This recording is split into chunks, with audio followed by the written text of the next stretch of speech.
Now it's time for a brief history of the United States of America.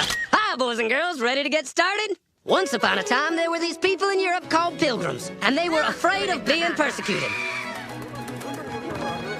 So they all got in a boat and sailed to the New World where they wouldn't have to be scared ever again. Oh, I'm so relaxed. I feel so much safer. But as soon as they arrived, they were greeted by savages, and they got scared all over again. So they killed them all.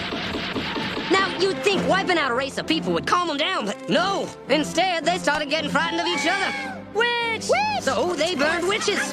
In 1775, they started killing the British so they could be free. And it worked, but they still didn't feel safe. So they passed a Second Amendment which said every white man could keep his gun. I loves my gun. Loves my gun. Which brings us to the genius idea of slavery. You see, boys and girls, the white people back then were also afraid of doing any work. So they went to Africa, kidnapped thousands of black people, brought them back to America, and forced them to work very hard for no money.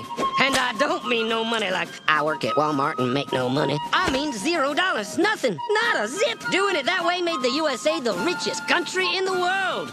So did having all that money and free help calm the white people down? No way. They got even more afraid. That's because after 200 years of slavery, the black people now outnumbered the white people in many parts of the South. Well, you can pretty much guess what came next. The slaves started rebelling. There were uprisings, and old master's heads got chopped off. And when white people heard of this, they were freaking out and going, I want to live. Don't kill me, big black man.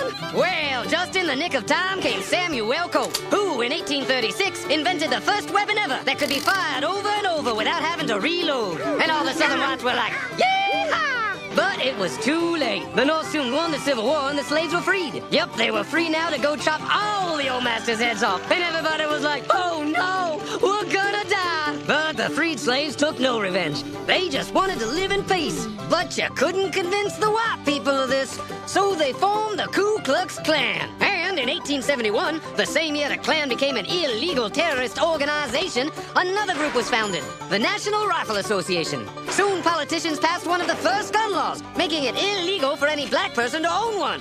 It was a great year for America, the KKK and the NRA. Of course, they had nothing to do with each other, and this was just a coincidence. One group legally promoted responsible gun ownership, and the other group shot and lynched black people. And that's the way it was all the way to 1955, when a black woman broke the law by refusing to move to the back of the bus. White people just couldn't believe it. Huh? Why won't she move? What's going on? Man, all hell broke loose. Black people everywhere started demanding their rights, and white people had a major freaky fear meltdown, and they were all like, run away! Run away! And they did. They all ran fleeing to the suburbs where it was all white and safe and clean. And they went out and bought 250 million guns and put locks on the doors, alarms in the houses, and gates around the neighborhoods. And finally, they were all safe and secure and snug as a bug.